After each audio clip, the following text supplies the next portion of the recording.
Efisio torna a casa in un'edizione da record alla 363. Guardate com'è la situazione per il ritorno del martire guerriero nella sua casa chiesetta di Stampace.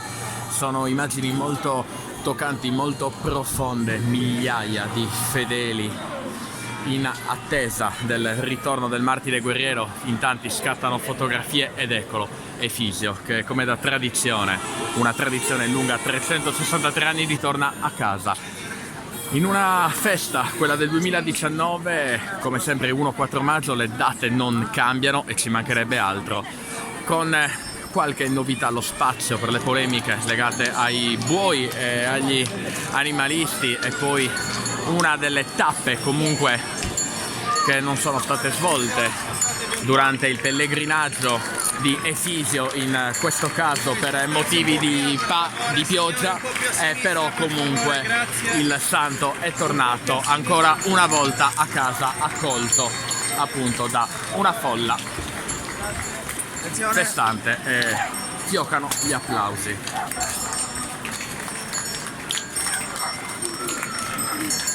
E tutti dicono Atrus Annus Efisio. Attenzione, signore, attenzione.